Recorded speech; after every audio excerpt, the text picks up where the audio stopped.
সংসারটা যেহেতু দুজনার, তাহলে সমস্ত কাজ আমি একা করব কেন? আমরা দুজনে মিলে ভাগাভাগি করে আমার হাজবেন্ড আমাকে সব কিছুতে সাপোর্ট করে। এই নিয়ে কিন্তু অনেকের অনেক রকমের মন্তব্য থাকে, কেউ সামনে বলে, কেউ ভিডিওতে এসে বলে।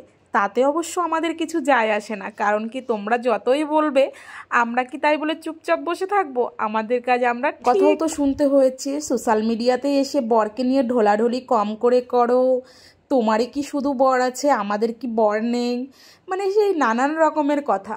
যাই হোক ভাই, আমার বর, আমি আমার বরকে নিয়ে ঢোলাঢলি করব না কোলাকুলি করব সেটা আমি বুঝবো, তোদেরকে না বুঝলেও চলবে। আচ্ছা, বরটা তো আমার, তাহলে এত সমস্যা তোদের কেন হয় ভাই? আমি তো এটাই বুঝতে পারি। সোশ্যাল মিডিয়াতে কার কি আছে, কে বরকে নিয়ে কি করলো, এসব কিছু তোদের না দেখলেও চলবে। নিজের চরকায় নিজে তেল দে, আর নিজের ভালোটা নিজে বোঝ। পরের খারাপ চাইলে নিজেরই খারাপ হয়। দেখ ভাই, তোদেরকে বেশি কিছু বলতে চাই না, আজকে এইটুকু দিলাম, আজকের মতো হজম করে নে, পরে আবার দেব। যাই হোক, চলো ওসব কথা বাদ দিলাম। দেখো, এইদিকে কিন্তু তোমাদের দাদাভাই পেপার কাট করে নিচ্ছে। নতুন কাপড় খুলেছিলাম, সেই কাপড়ের ভাঁজ থেকে কিন্তু এই পেপারটা বেরিয়েছে। ফার্স্টে কিন্তু ঠাকুর ঘরের আসনে এই পেপারটা পেতে নিলাম, তারপরে আসনটা পেতে নিলাম। আজকে ছিল বৃহস্পতিবার, বৃহস্পতিবারে কিন্তু আসন থেকে ঘরটা তোলা যায়, তার জন্য কিন্তু সমস্তটা আজকেই আমরা রেডি করে নিচ্ছি। আর আমি যেহেতু রান্নাঘরে গিয়ে সমস্তটা ঘাটাঘাটি করেছি, এর জন্য তোমাদের দাদাভাই সব কিছু করে দিচ্ছে।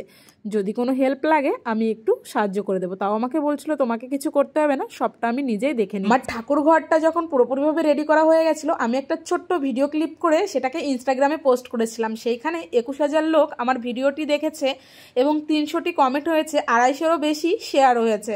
আমি ভীষণ খুশি যে তোমরা আমাকে এত ভালোবাসা দিয়েছো। একটু বাদে যখন লাইটটা জ্বালাবো, তখন এমনি দেখতে পাবে কত সুন্দর লাগছে। দেখো, আসনে কিন্তু ঘট প্রতিষ্ঠিত করা হয়ে গেল, তোমাদের দাদাভাই গঙ্গার জল দিয়ে দিল। এখন মাকে আসনে বসাবো, তারপর এক এক করে মহাদেবকে, তারপর লক্ষ্মী গণেশকে। তোমরাই বলবে যে কেমন লেগেছে।